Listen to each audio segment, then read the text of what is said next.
So now on to our final presentation of the day. Joining me here are my colleagues, Caitlin Poe and Lauren Fussell. Caitlin is a trial lawyer and regulatory advisor who represents criminal and civil clients with a particular focus on representing clients adverse to the state or federal government.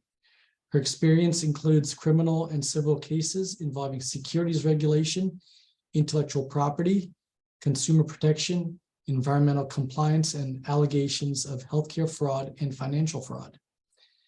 Caitlin also represents business entities and individuals in connection with government and internal investigations, and she is skilled in managing complex civil litigation matters in federal and in business court.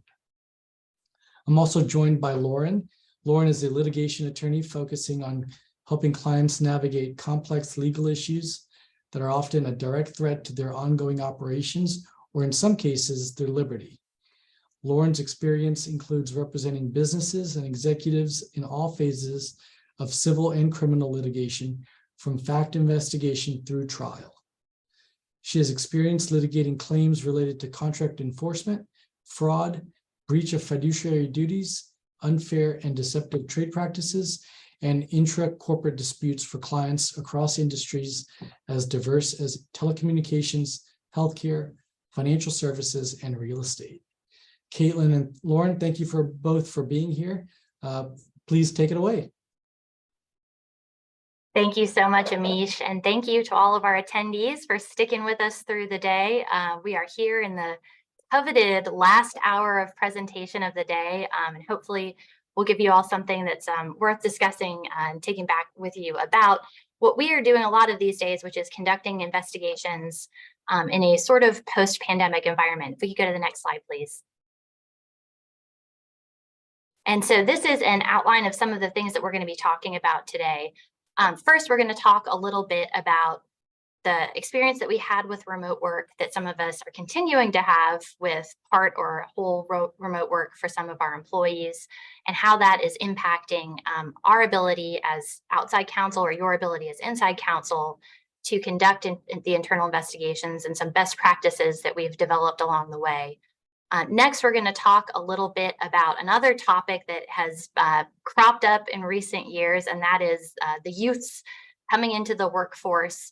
We do not have a Gen Z with us, but Lauren is close, and I am told she is fluent in youth. And so she's going to speak to us a little bit about the impacts that is having on workforces, and particularly how it's impacting how we approach internal investigations and how in-house counsel can consider the particular issues and preferences of the younger generation when they're conducting their own investigations.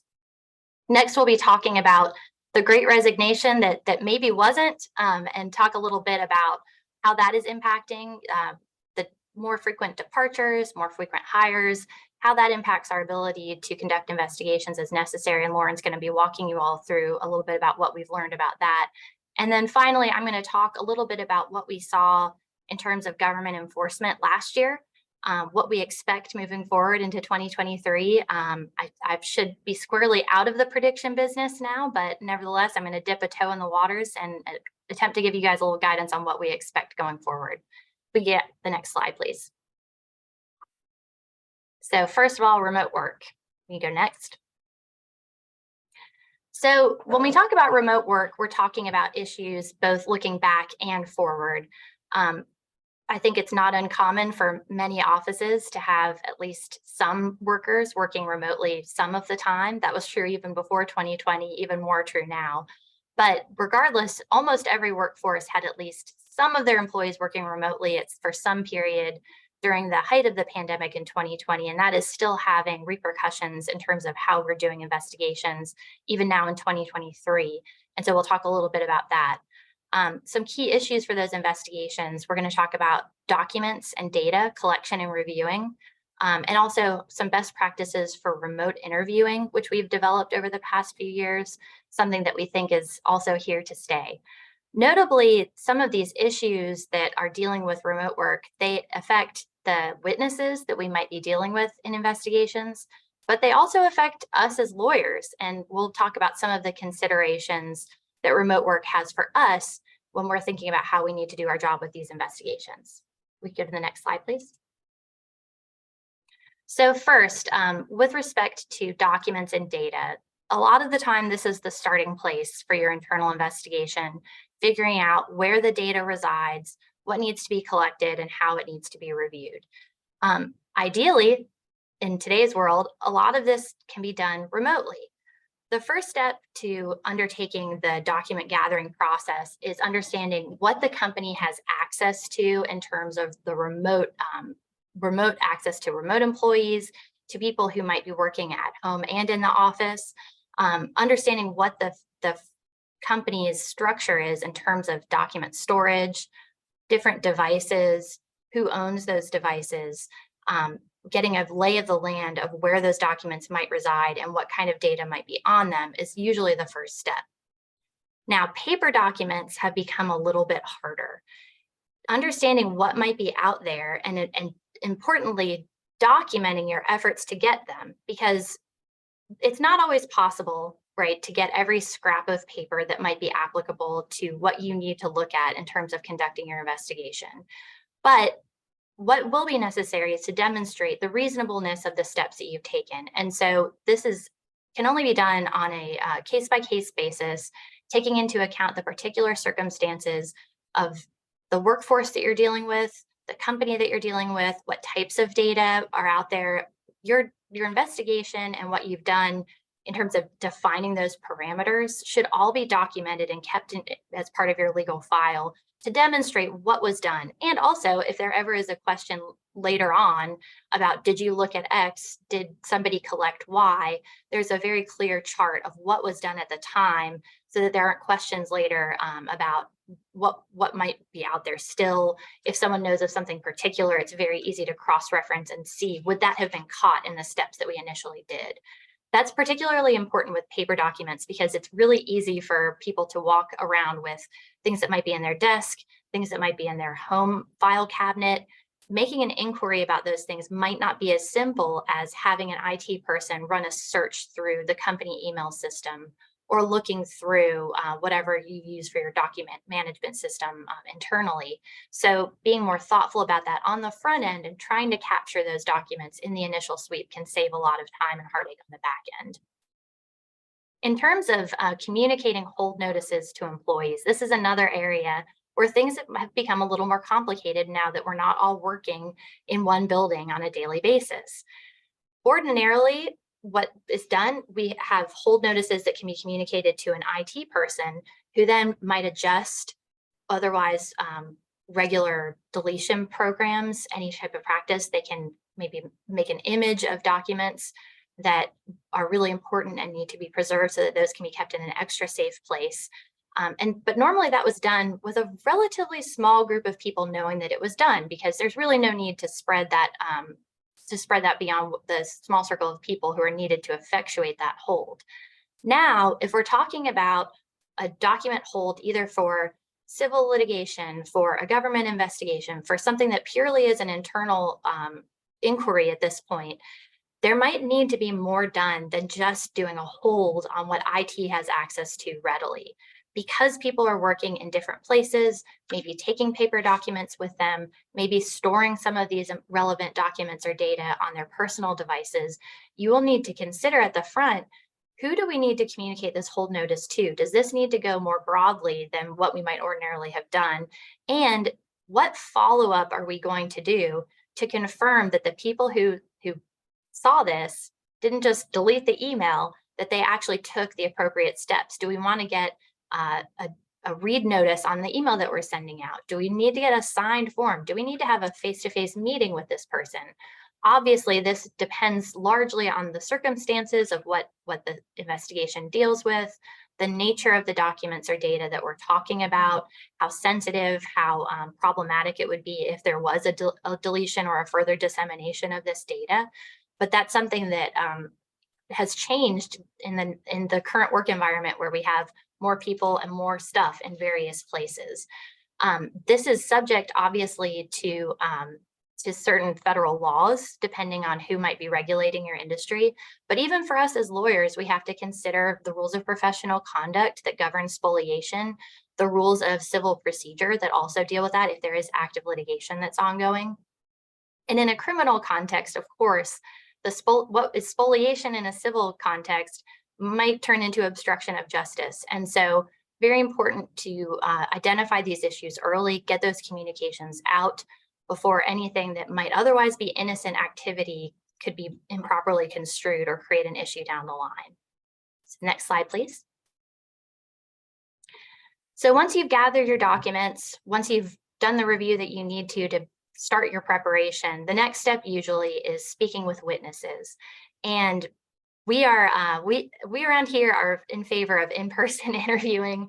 I think there's really no substitute a lot of the times for sitting in a room with someone and being able to really have a face-to-face conversation.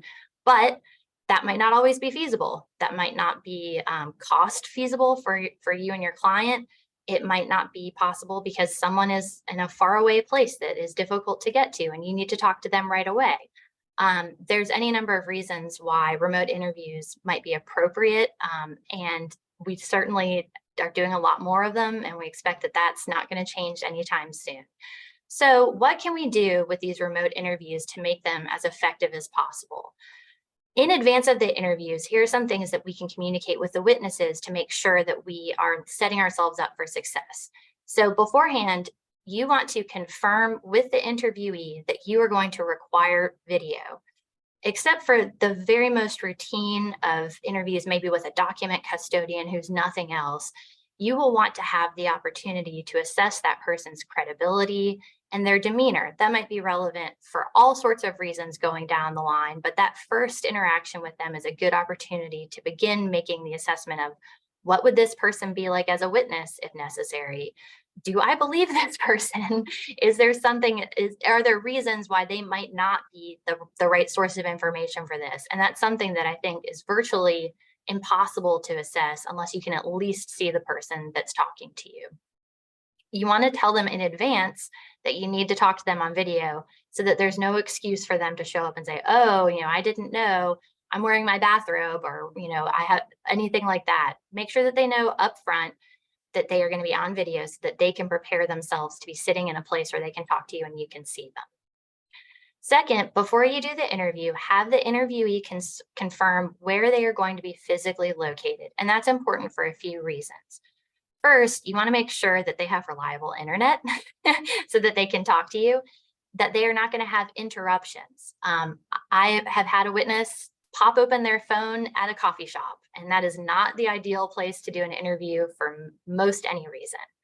And finally, in addition to just the connectivity and audio reasons of wanting to know that they've got a plan where to talk to you, you will also want to know what jurisdictions laws might apply. There might be a number of reasons that could be implicated, but important now that people could be in any part of the world really and talking to you, and their employer may or may not know about that. It's important to know where they are when they're going to be talking to you in advance. And finally, in advance of the interview, I would do a little Upjohn warning. And for those of us who, I'm sure everybody remembers this from law school, but as a refresher, Upjohn versus the United States is a Supreme Court case from 1981 about it interpreted how attorney-client privilege applies to corporations. So in advance of this interview, while you're having this written communication with the interviewee, telling them that they're going to be on video, having them confirm where they're going to be located for the interview, it's a nice opportunity to remind them in writing, hey, I'm not your lawyer, I'm the company's lawyer, and then adding in whatever other embellishment to that you need to be sure to be clear that on the front end that there's no ambiguity about who you're working for when you're conducting this interview with them. Then once you get on the interview, we're going to do a few of those things again. Confirming the location. Where are you? Are you in the place where you said you were? And importantly, is anyone else there with you? And that is important largely for those privilege reasons. If they have their own lawyer with them, that may not be an issue. But if they have, mom, sis, brother, roommate sitting in the background, you might have a waiver issue of the privilege communications that you're having with them. So it's important to have them confirm that no one else is there. Again, the video also helps you you can see hopefully that no one is there as well, as far as the camera is showing anyway, but have them confirm as well. It's the most you can do to make sure that there's no person present with them that might create a privilege issue.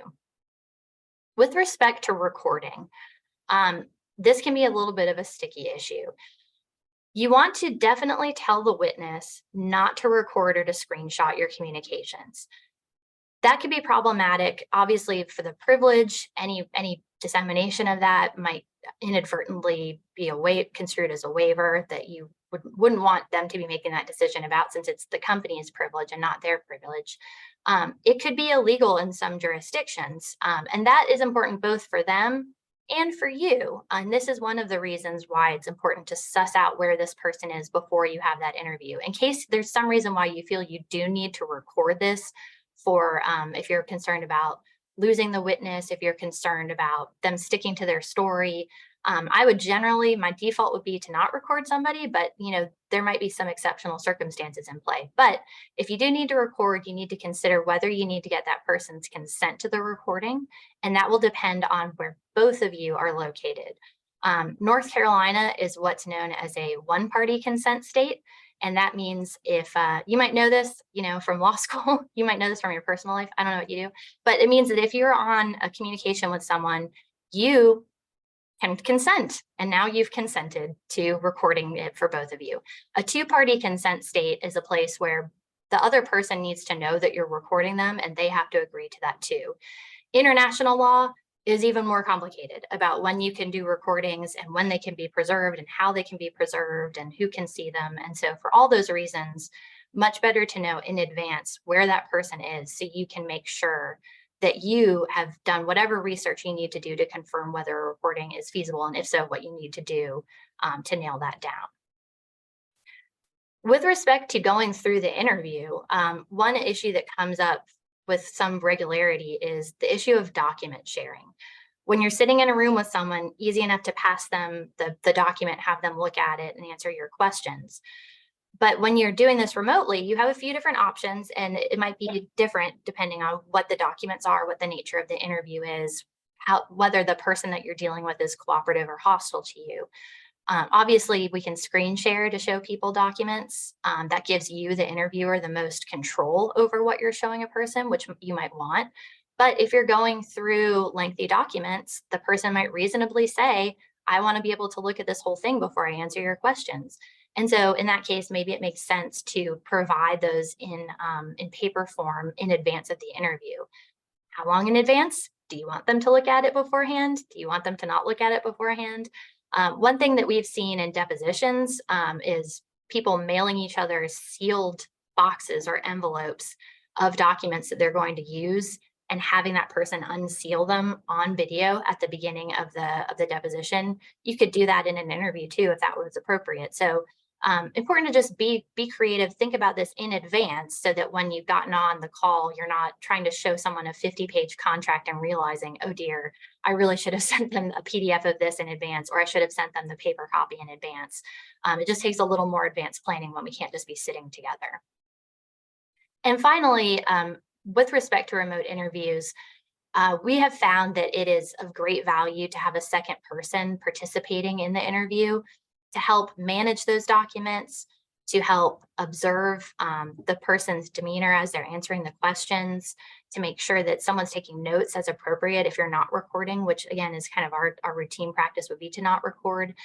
When you're fiddling with technology, it's harder to do all those things at once. And so having a second person, whether that's another attorney, whether it's a paralegal or an administrative assistant, whatever is appropriate under the circumstances, I would be more likely to have a second set of eyes if I were doing this remotely than if I were sitting in the room with the person I'm interviewing.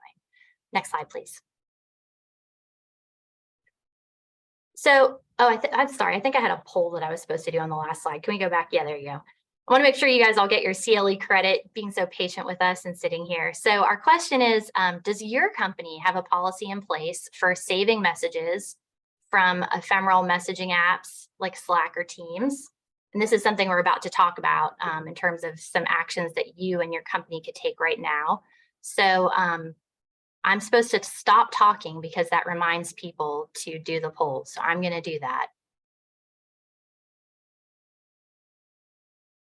And we have a few more people who I think probably want to get CLE credit in this afternoon.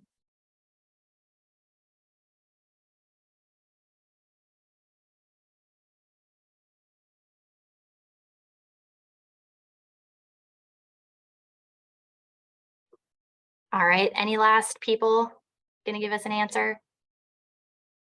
All right, we lost a few, but that's okay.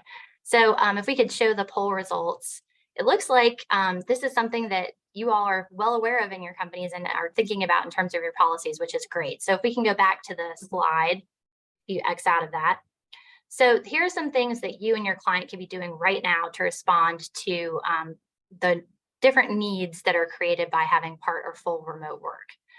So first, it's a good time to review and if necessary, update the data and security policies that apply at your company to reflect your current work situations. What was appropriate in 2019 might no longer be a good fit in 2023. So it's just a good time to go back through and evaluate. We are big believers in making sure that policies are effective, that they are followed, that they're well known. And that doesn't necessarily mean that stricter is better. It doesn't mean that more policies are better than fewer. It is important to make sure that this isn't something that's just encouraging workarounds or something that is a piece of paper that sits in a document library that no one ever has seen. They have to be living, active documents, because what we have seen over and over again is that non-compliance with the company's own policies is an absolutely devastating piece of evidence to come in any types of enforcement action or in civil litigation. So important to make sure that the policies actually are tailored to your workforce, to the way that people are working now, to make sure and that people know about them, to make sure that that isn't eventually weaponized against you. In terms of remote access and syncing of data, again, this is a good time to evaluate with your tech vendors. What are we doing, and should we be changing any way that we are working with remote access to documents? Are we syncing data across platforms? Is there a way that we should be doing that? Is it time to maybe up our ability to have access to things that are remote? There is tech that can improve centralized access to employees' devices. For instance, our laptops here at the firm, we used to have desktops that were accessible by IT, but now everything is automatically syncing to a remote server. It's a smart idea to have, both for preservation reasons, if I dropped my laptop underneath the bus while I was walking outside one day, but also that it creates a data record. It provides easier access for both me and for other people in my firm. So it's a good opportunity to think about those things and to evaluate whether there needs to be any updates in light of how people are working now. Ephemeral messaging apps, use and retention policies. Almost everybody who responded says that their company does have a policy with respect to those, and that is good. If you are following the news, this has been a hot topic for those of you who are in the financial services industry. The SEC has brought enforcement actions against a number of financial institutions for using and I don't think it's been publicly described, but it's been pretty well assumed to be WhatsApp, what the SEC is calling off-channel communications, that these workers, like many of us, have been using instant messaging to communicate with each other when they're not all working in the office and you're not sticking your head in to say hey to somebody. And there are record retention requirements for entities that are regulated by the SEC. And WhatsApp isn't subject to the preservation rules that the SEC wanted, that the SEC understood the banks to otherwise be following in terms of their records. And so, notwithstanding the fact that no one is saying anyone did anything wrong besides using WhatsApp, these banks and other financial institutions are facing substantial financial penalties just for not having those records preserved, for not forcing employees to use on-channel communications. And this is an important event because it is both the SEC laying out some expectations. We're going to see whether that tends to expand more broadly within federal enforcement, or whether this is going to be an SEC specific issue that they have a particular fixation with. But this is something to keep an eye on, something that we're monitoring very closely to see if this is kind of a sea change in what best practices would constitute outside of the SEC regulation and outside of the financial industry sector. But for all those reasons, all the more important to be thoughtful about whether you need to have some kind of preservation, what messaging apps people are using. Do you know, or are they just using WhatsApp on their phones? Maybe it's better to have it be through the company. An important time to evaluate those and make an active decision rather than letting things just kind of unfold the way that they do. And then on the back end, you're realizing, oh dear, we didn't let them use Slack on their computers and now they're all using WhatsApp and we don't have access to any of it. And we have a big problem. Next slide. Can we get through? So here are a few things that you, the lawyer, can do right now in response to our remote or part remote work environment. The first is to check your desktop. Having fewer files on your desktop is a good idea if you are ever doing any kind of interviewing or communication by video where you might need to do a screen share, and there's always that awkward moment where you click the wrong thing and it shows your whole desktop instead of just the document you're trying to share. And the top secret acquisition plan is memorialized in a file that's on your desktop, or you have something that is also, something that another party shouldn't see because it's about a sexual harassment investigation that you are conducting. What I like to do on my desktop is I have a few icons just for the programs that I use all the time. And then I have a folder that just says active cases. And then to get into any kind of document underneath that, even to see what those active cases are, you have to click into that so that if by any chance I accidentally share my desktop, for me, obviously, I might be sharing client communications with another client. That would be a big problem. But even internally in a company, there might be any number of reasons why you don't want someone to see specific, potentially sensitive files on your desktop. So if you are a desktop hoarder, now is a good time to clean house and make sure that that is spick and span going forward. A second thing you can do right now, if you work at home and you have an Alexa or any of the other smart speakers, I would move it away from where you do your work. I am a bit of a technology paranoiac, but those devices are listening. We don't really know how much they're recording. We don't really know how much the government has access to what they might be recording. I don't think that there's any argument at this point that the fact that Alexa is there somehow destroys attorney-client privilege, it's a waiver or anything like that. But I do think it's a best practice to have that away from where your workspace is so that there's no issues with Alexa listening to you, remembering things that you've said, popping on unexpectedly. If you need to move it away from you, I would do that. And then finally, a good opportunity to check your video conference default settings, depending whether you use Zoom or WebEx or Teams, whatever the device might be. They have different defaults that you can change. Who is a co-presenter with you? Can someone else record? Do you get a notification if they're recording? Do you need a password to join the meeting? All of those are settings that you can adjust, and it might be appropriate to go through and see what are my settings? Do I want mine to be different maybe than what my company's defaults are? Or if I know what the defaults are, I can change them for particular interviews or particular meetings as appropriate, but you kind of need to know where you're starting from. So might be a good idea to go back through and check what your video conference default settings are to make sure that you have that the way that you want set up.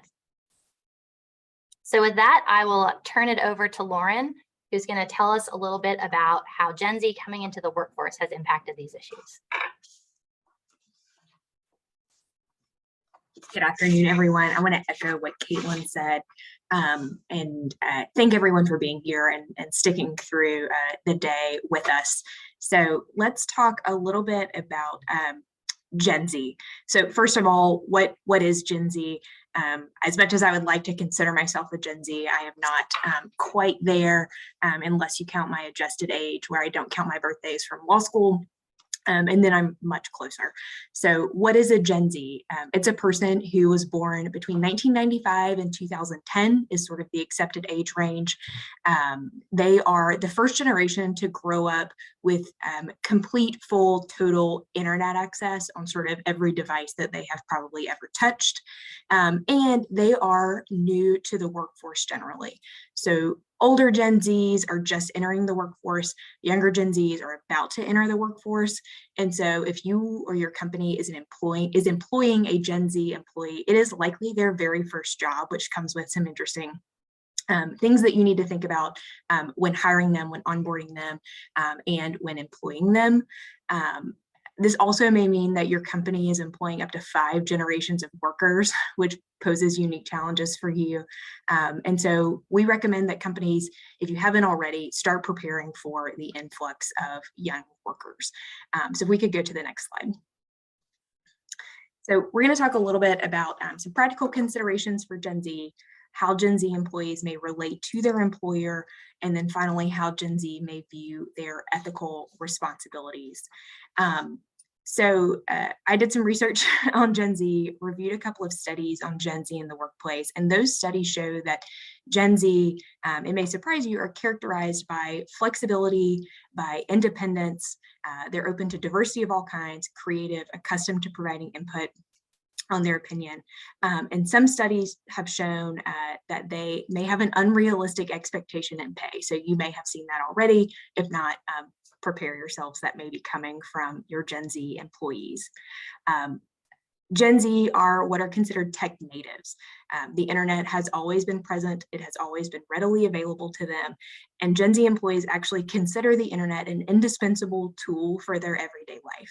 So I know in our firm, probably in your companies, you have employees who rely heavily on the internet. They have everything on their phone. They want to work remotely. And that's pretty common. Gen Z will be the first generation to really say the internet is entirely indispensable. I cannot operate without it. I cannot do my job without it in any way, which is a little bit of a change. Additionally, Gen Z employees are used to using different platforms for their communications. So Gen Z employees may use email, chat, video calls, telephone calls, all at the same time, and all for very different reasons. So a Gen Z employee may say, okay, this is a type of communication I'm going to email out to my boss or to a client or to someone else. And they say, I may actually use a GChat or a Slack channel or a Teams message to do a different type of communication. They may never pick up the telephone to actually call and talk to someone, but maybe they do, probably rarely, and you're almost never going to find a formal letter that is mailed out by snail mail from a Gen Z employee. What does that mean for you in thinking about it from an investigation perspective? It goes back to what Caitlin talked about in the beginning of what documents or what information or what data is there and available and created or maintained by my employees that I need to know about so that I can properly conduct an investigation, that I can respond to a subpoena, anything like that that you may be doing. Finally, you probably won't be surprised to know that Gen Z employees have less formal forms of communication, like we just talked about. They are used to communicating in social media through captions, pictures, memes, videos, tweets of 140 characters or less, to the extent that they still use Twitter. That's very different from how you or your employees have probably communicated in the past. A gripe that's generally seen is that it translates to poor writing skills, but more importantly, it's just less formal communication. So previously, when you were conducting an investigation, you could rely on correspondence being, saved in a particular file or a particular place, or this information certainly would have gone out by email, or these employees write memos or workflows about how something happened or how something is supposed to happen. That may or may not be the case with Gen Z employees. You may be more likely to find a workflow about how they worked through this issue or how they resolved this problem in their Slack communications or in their email or in a notes folder that's saved somewhere in a server, than you are to find a formal memo that's saved to a file somewhere that everyone in the office can access. So again, this is all about knowing what your employees are using. Also, back to Caitlin's point, if you have no sanctioned messaging app, if your company has said, we are not going to allow Slack or WhatsApp or Teams or any of those instant messaging apps, keep in mind that, again, Gen Z is used to using those types of messaging. They're used to instant messaging and texts or anything else. So they may be looking for workarounds. So sanctioned or not, they're going to look for a way to use those types of apps. And you need to be aware of that so that you can appropriately preserve, respond, collect, investigate that information. I think I may have, if we could do the poll now, that would be great. So I've got another poll for you. Again, CLE credit. I'm going to say it loud so that everyone remembers to respond and get your credit. This question is, Gen Z employees are more likely to leave one company to go to work for another company if they are dissatisfied in their job. Is that true or false in your opinion or your experience? We'll give folks a few more minutes and I will be quiet.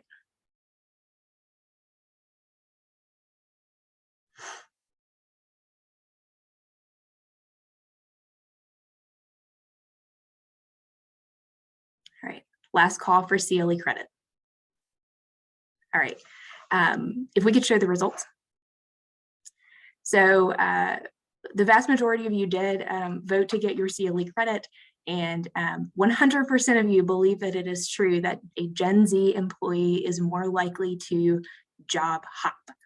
We're going to talk a bit about the Great Resignation later, but I will, we can take down the poll results. I will tell you that based on the studies, whether or not a Gen Z is going to change jobs is a mixed bag. So it was a little bit of a trick question. Sorry about that. But it depends is sort of a lawyer's favorite answer and also the correct answer here. Most people think that Gen Z are going to job hop the moment that they are unhappy in a job. But what the data actually tells us is that Gen Zs have a deep desire for impact within their organization and recognition that comes from the seniority of moving up in an organization. And so understanding how a Gen Z employee is thinking and what they are looking at can be important for your organization, because if there's a way that you can move a Gen Z employee to a different place in the organization, to a different team, to a different job, to a different role, maybe with more seniority, maybe not, but a place that that employee can feel like they are making more of an impact, that employee is more likely to stay in their current job than they are to leave. Why is that helpful for you? Turnover is obviously the place where slippage comes in as far as whether or not employees are understanding policies and following them. And we're going to talk about that a little bit next. But being able to move an employee to a different team may help both protect that employee and the company data that employee has access to, and also just whether or not that employee is satisfied in their job. A little bit about how Gen Z views their ethical responsibilities. Gen Z has grown up in a time of relative security is what we're told, but it's also been a time of political division, social justice issues taking a leading role in their lives. And like we talked about, in short, they just really want to make an impact. So Gen Z places an extremely high value on their own personal ethics, but they're also going to place a very high value on the ethics of the company that they are working for. So that may translate to a couple of things. It may translate to the employee expecting the company to act or react quickly to things either within the workplace or events outside of the workplace. They value a transparency and communication. Studies show that the Gen Z employee is more likely to request additional training, appreciate reminders about your policies, value a culture of compliance for policies if they see that it fits in with how to do their job. So keep that in mind with these younger employees. You know, it's not just they don't follow us. They don't want to follow the way we do things. They actually do value compliance with policies, but they probably are going to ask more questions or request more meetings about what those policies are, what they look like, and how they can comply. They're also expected to look for transparency in what the company is doing. Again, they want to know that they are making an impact in the company and that the company they're working for is also making an impact somewhere. So consider how this may relate to some whistleblowers. You may be surprised to know Gen Z employees are more likely to report an issue that they see in the workplace internally. And they are also more likely to feel disgruntled or upset if they don't feel like that issue is being heard and if they are not able to make an impact and make a change within their company to fix the problem that they have perceived. The Gen Z employee may view their ability to make an impact either in the company or in public. And so if they're making a change in the company, that's where you come in, responding to their concerns and listening to that employee.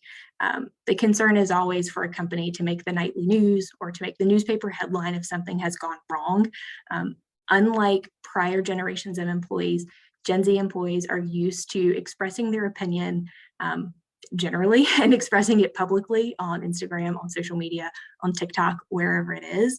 And so the concern for you as an employer is to make sure that if a Gen Z employee brings you a concern, that you've taken it in, that you've listened to it, that that employee felt heard, so that they do not take their social media skills elsewhere and make some reports about the company or about what they see in violation of your policies, disclosing information that you obviously wouldn't want out in the public, even if you are in fact actively attempting to fix what that employee perceives as a problem.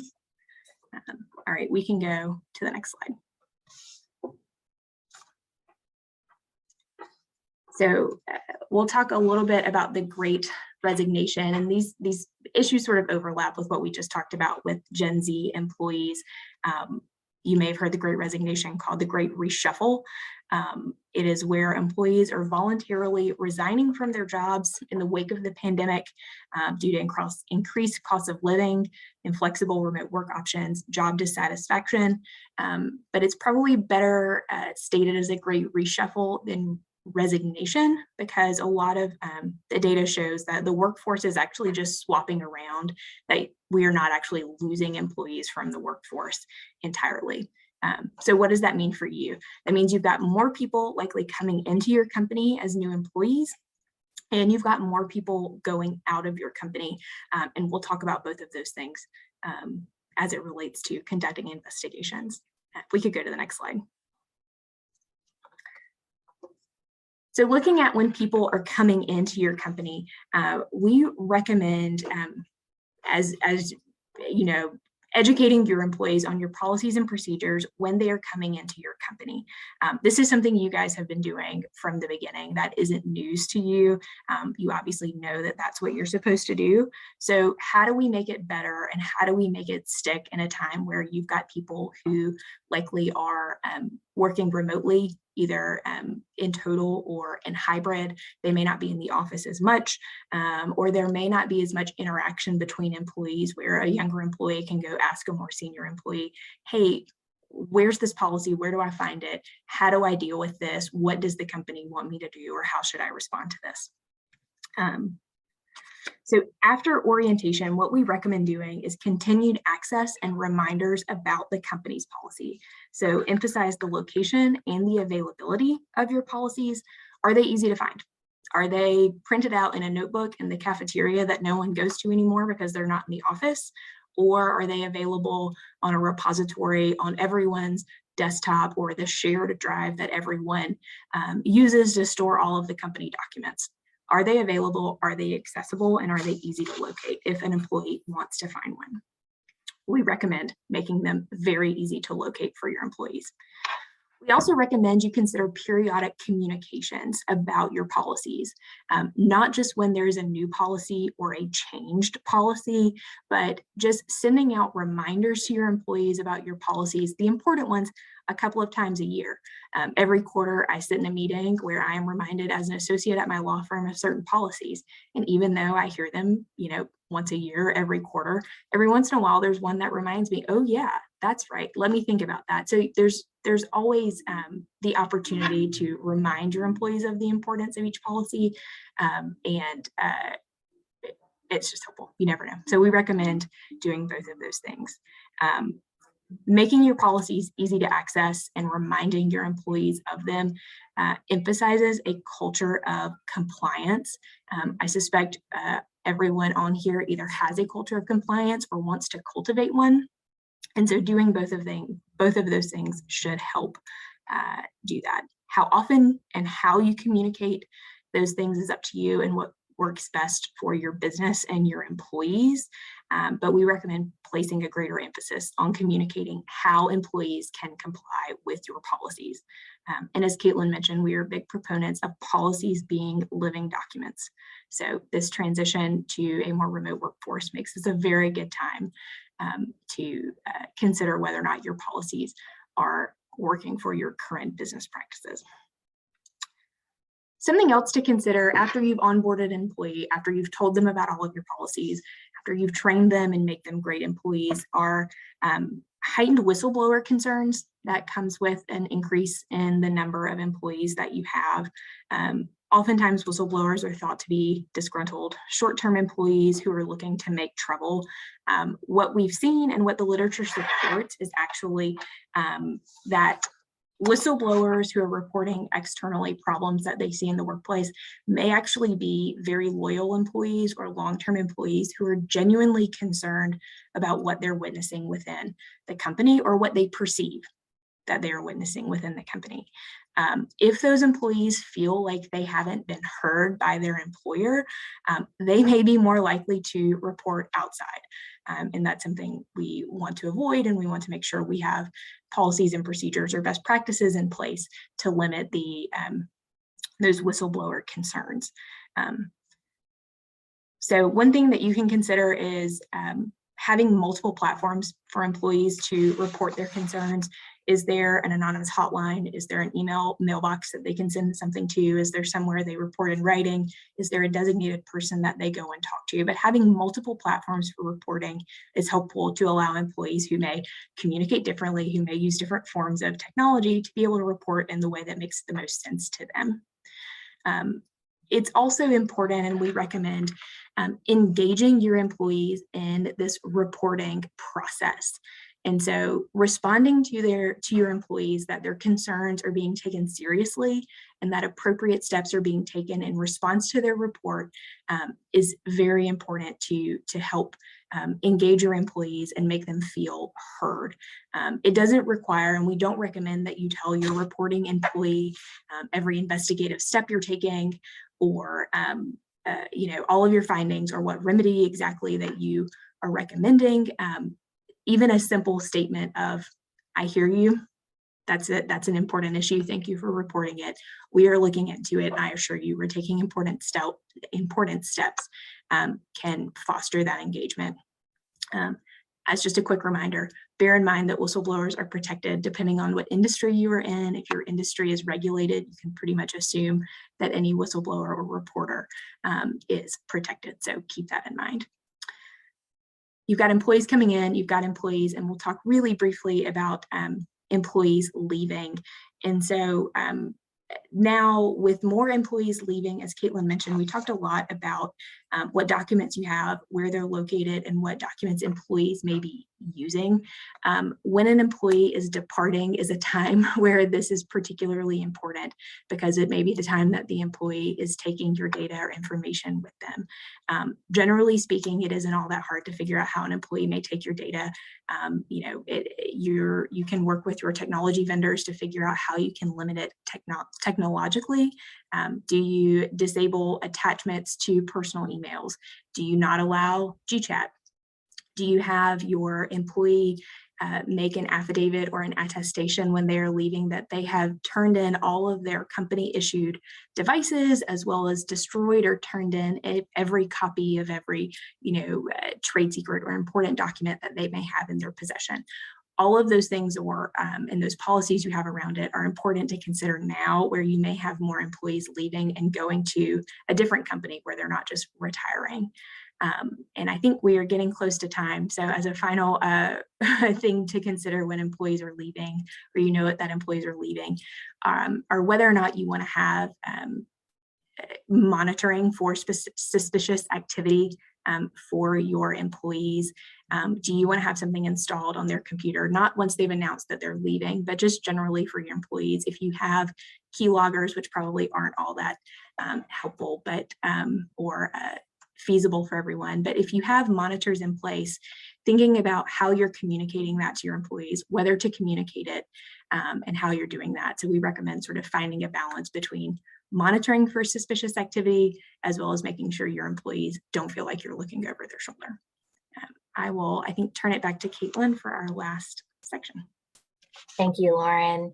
So turning finally to what we saw a little bit in terms of government enforcement last year and our best projections about what we're expecting to see this year and going forward. We can go to the next slide, please.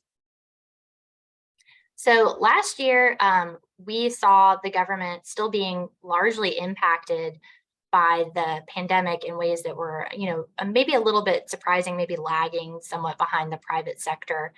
In terms of search warrants, I think we're seeing fewer in-person executions of search warrants without notice because of concerns about illness. And I think a federal workforce that was hesitant to expose themselves to potential sickness by being in person and around other people.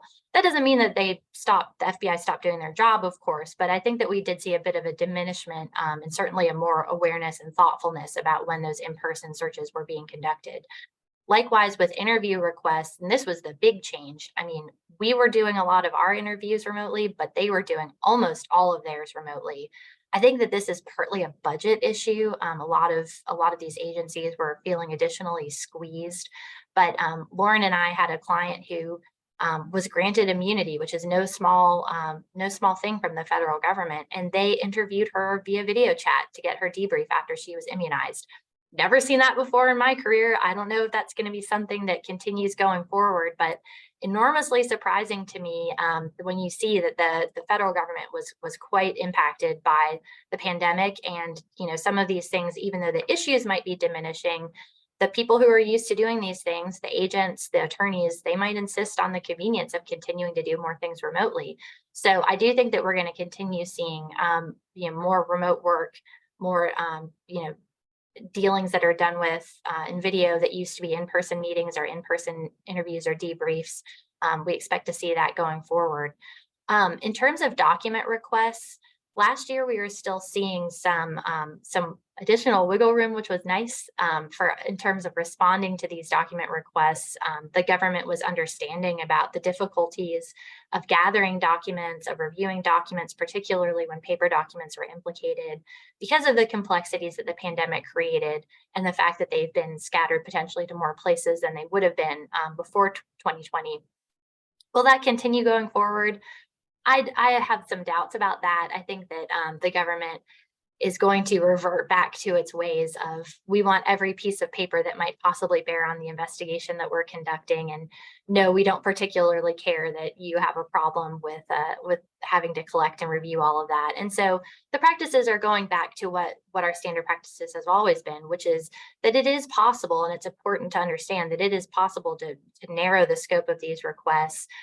But it involves some substantiation, demonstrating to the government your request would involve collection of 47 million documents from 23 different custodians. Couldn't we narrow it to a period of this date to this date over these 5 custodians, and I'm going to search for these keywords, which yields 50,000 documents?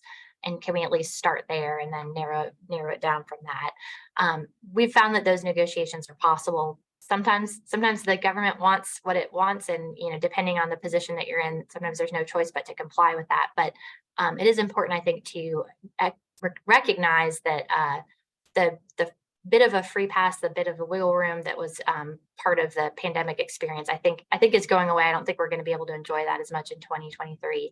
So on that topic, we are going to do our last polling question. If we can pull that up real quick, please. Yes. And so this is about whether, in your experience, what's the word on the street? Water cooler buzz. Have there been more inquiries from the government since COVID? Fewer, about the same during all of it? We have not experienced everything going to rest, but on the other hand, certain agencies have been much more affected than others. The IRS obviously is incredibly understaffed, same with EPA. Depending who your regulator might be, you might see more of an impact. So I'm going to stop talking.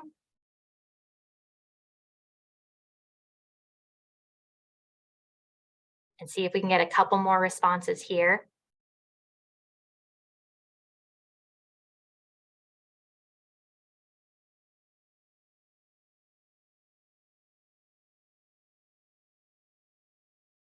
Okay, I think we can close the poll.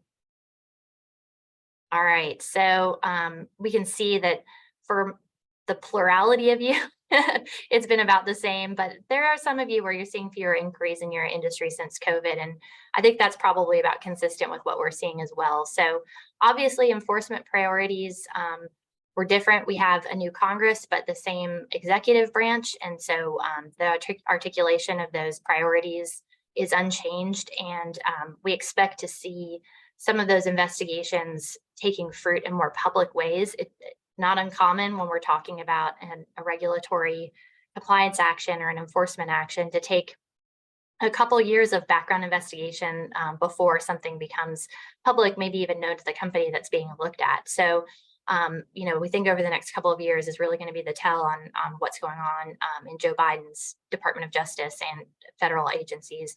Obviously, depending where you're located, the state agency that regulates you might be in play as well. So all of those are important things to keep in mind, and we're continuing to adapt to that in our new sort of post-pandemic world. So we can go to our last slide. So this is us, me and Lauren. Thank you guys for hanging with us.